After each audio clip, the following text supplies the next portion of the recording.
स्वागत है मेरे प्यारे मित्रों। तो फिर अब हम कहानी को आगे बढ़ाते हैं और आज की शुरुआत में हम देखते हैं तैन और बाकी सब गुफा में आ चुके हैं और मू और जूनियर चैन तो पहले से ही गुफा में मौजूद है और लियो गुफा में आने के बाद से वो चपट चपट किए जा रहा था। लियो बता रहा था कि कैसे उन लोगों ने दानव राज का सामना किया और लियो अंकल फैन से बहुत ही इम्प्रेस है क्योंकि लियो को नहीं लगा था कि अंकल फैन सबको बचाने के लिए अपनी जान की कुर्बानी दे देंगे। उसके बाद लियो बताता है कि लियो ने कैसे दानव राज की एक आग फोड़ दी थी। फिर लियो कहता है कि अब राक्षसी दुनिया को दानव राज से कोई खतरा नहीं है। तब तैन लियो के ऊपर चिल्लाते हुए कहता है कि लियो तुम जब से आए हो तब से चपट चपट किए जा रहे हो, थोड़ी देर चुप नहीं रह सकते। दूसरी तरफ स्नो चीता वेन को मारता हुआ कह रहा था कि क्या तुम देखकर नहीं चल सकते, तुमने मेरी पूंछ के ऊपर पैर कैसे रख दिया।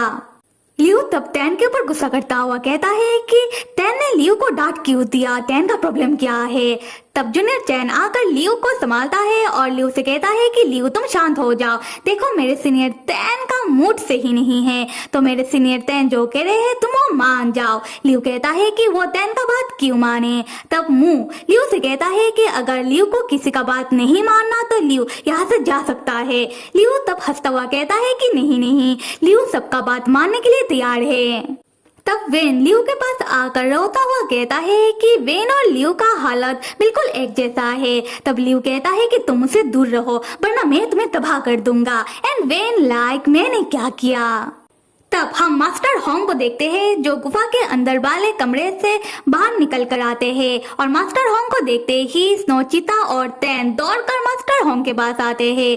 तैन मास्टर होंग से पूछने लगता है कि मास्टर अब बाजिन कैसा है, क्योंकि हमने पिछले एपिसोड में देखा था कि बाजिन बेहोश हो गया था।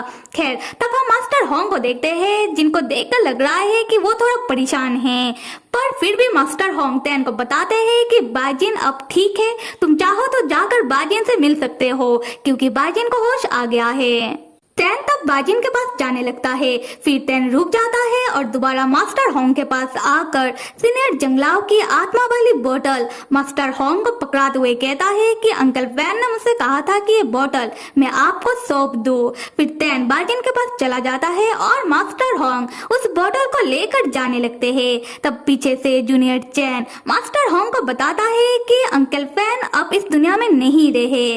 तब मास्टर होंग कहते हैं कि उन्हें पहले से ही पता था कि ऐसा कुछ होने वाला है और किसी को भी अंकल फैन के लिए दुखी होने की कोई जरूरत नहीं है क्योंकि ये अंकल फैन का खुद का डिसीजन था। ये कहते हुए मास्टर होंग उस बोतल को लेकर गुफा से बाहर चले आते हैं। उसके बाद मास्टर होंग उस बोतल का ढक्कन खोलते हैं। तब उस बोतल के अंदर से पहले अंकल फैन का एक मैसेज बाहर निकलता है मास्टर होंग के लिए, जहां अंकल फैन मास्टर होंग से कहते हैं कि होंग इस बोतल के अंदर जंगलाव की आत्मा है और जब मैं जंगलाव की बॉडी को ढूंढूंगा तब मैं किसी तरीके से जंगलाव को दोबारा जिंदा कर दूंगा और अगर किसी कारण में ऐसा नहीं कर पाया तब तक हम दोनों मिलकर जंगलाव की आत्मा का ध्यान रखेंगे, ठीक है। और अंकल फैन के मैसेज सुनकर मास्टर होंग कहते हैं कि फैन तुम एक नंबर के गधे हो, अब तो तुम्हें चैन मिल गया होगा ना खुद को तबाह करने के बाद। फिर मास्टर होंग अपने मन ही मन सोचते हैं कि अगर मास्टर होंग अंकल फैन की बात को मान लेते तो शायद ऐसा कुछ नहीं होता। उसके बाद मास्टर होंग उस बोतल में सीनियर जंगलाव की आत्मा को देखने लगते हैं, जहां सीनियर जंगलाव की आत्मा से मास्टर होंग को पास्ट दिखाई देने लगता है कि कैसे सीनियर जंगलाव का मौत हुआ था। यहाँ से कहानी आती है पास्ट में सदियों साल पीछे, जब राक्षसी ओरे की शक्तियों को राक्षस नहीं संभाल पा रहे थे।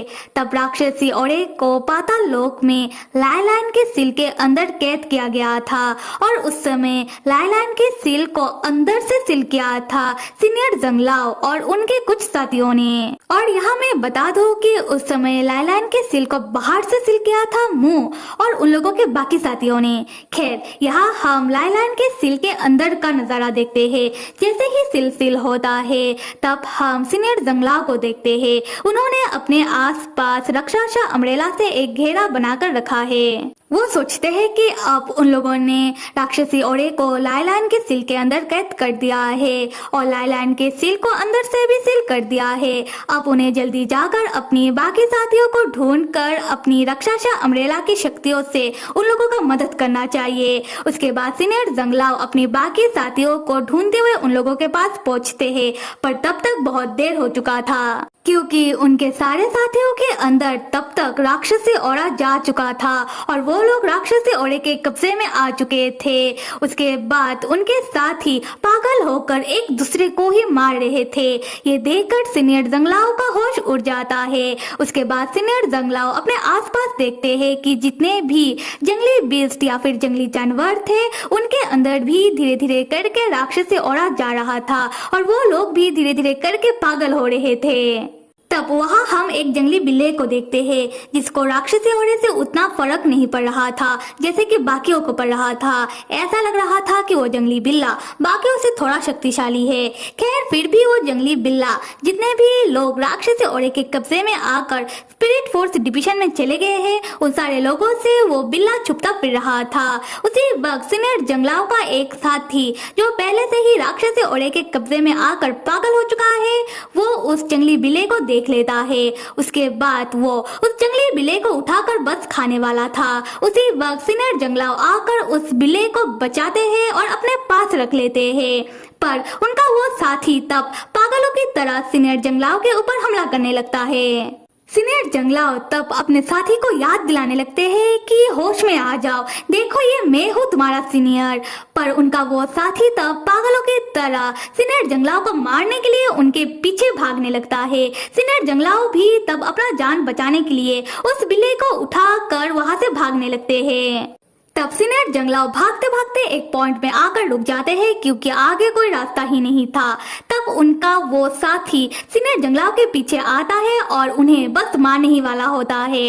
उसी वक्त एक जंगली बिस्ट आकर सीनियर जंगलाव को बचा लेता है और उनका वो पागल हो चुके साथी को वो जंगली बिस्ट मार देता है।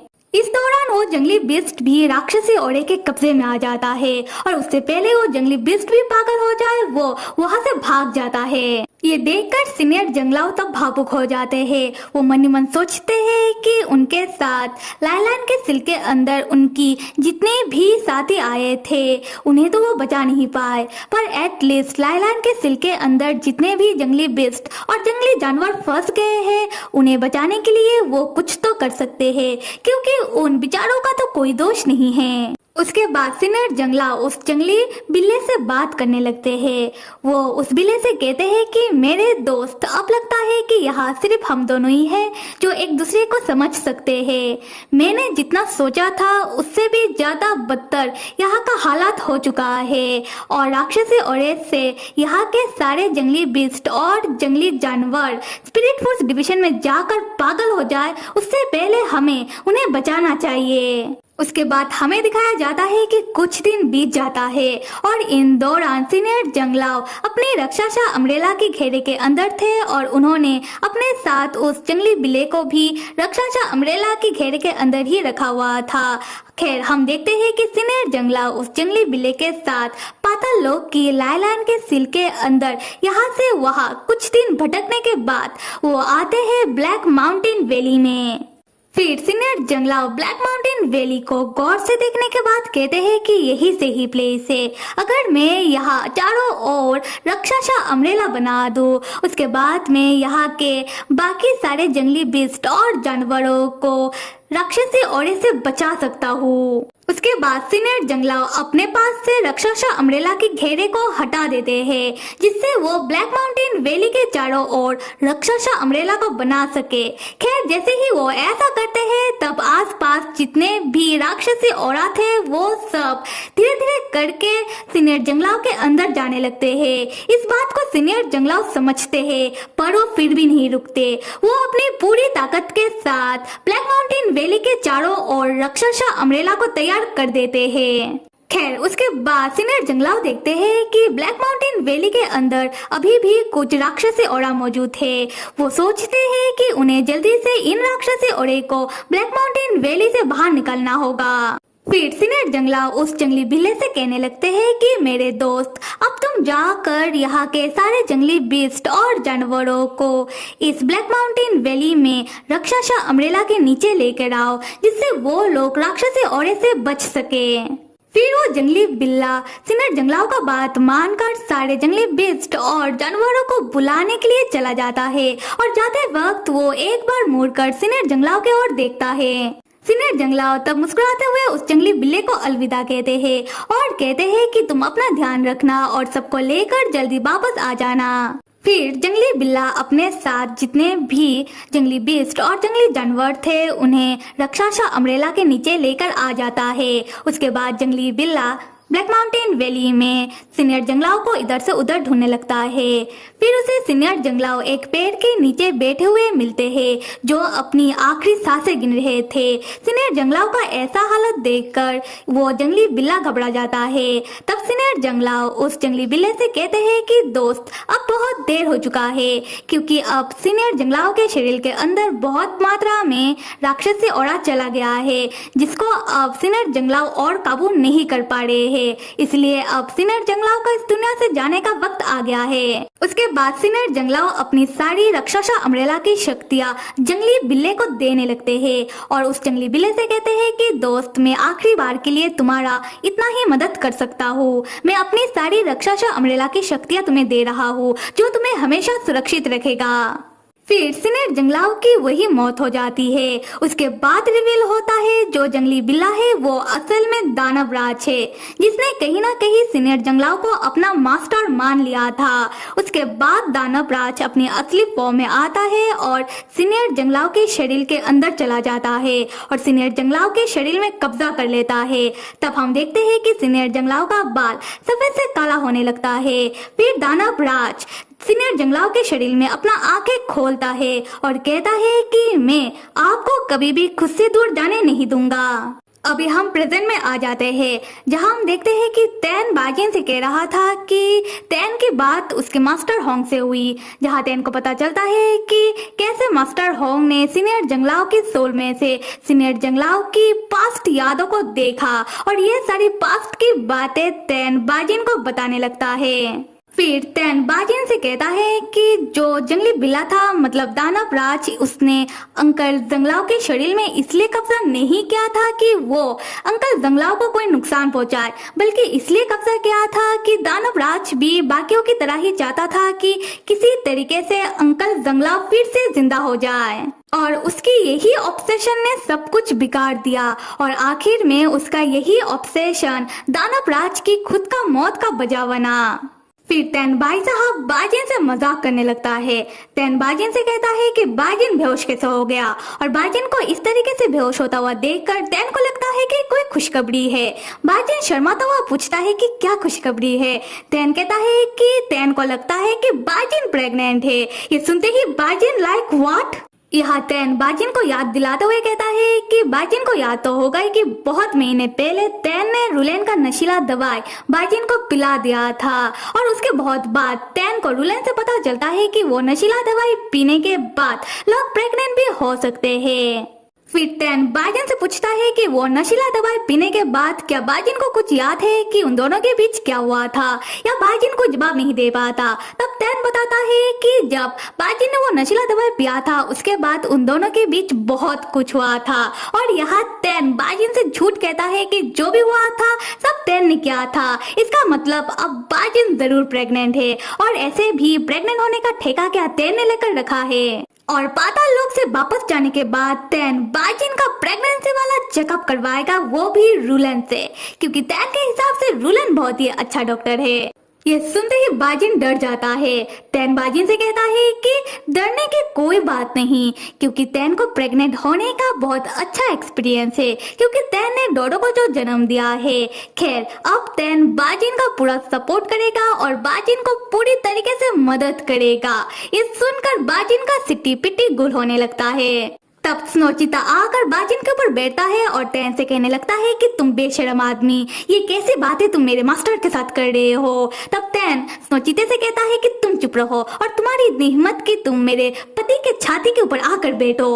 फिर टैन हंसने लगता है और बाजिन से बहुत प्यार से कहता है कि पाताल लोक से वापस राक्षसी दुनिया में जाने के बाद बाजिन तुम हमेशा के लिए मेरे साथ राक्षसी दुनिया में रहोगे, है ना।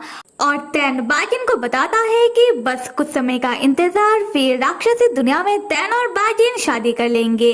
और ये सोचकर टैन बहुत ही खुश है। और यहाँ टैन और बाजिन की शादी वाली बात से बाजिन को खुश होना चाहिए था, पर बाजिन टैन को कोई जवाब नहीं देता, बल्कि अपनी शादी की बात सुनकर बाजिन कुछ अलग ही सोच में पड़ जाता है। तो फिर मेरे प्यारे मित्रों, बाजिन टैन और बाजिन की शादी का बात सुनकर खुश क्यों नहीं है और कहानी में आगे क्या होने वाला है, ये जानने के लिए आप सब लाइक, सब्सक्राइब और कमेंट करो। Till then stay with me and see you.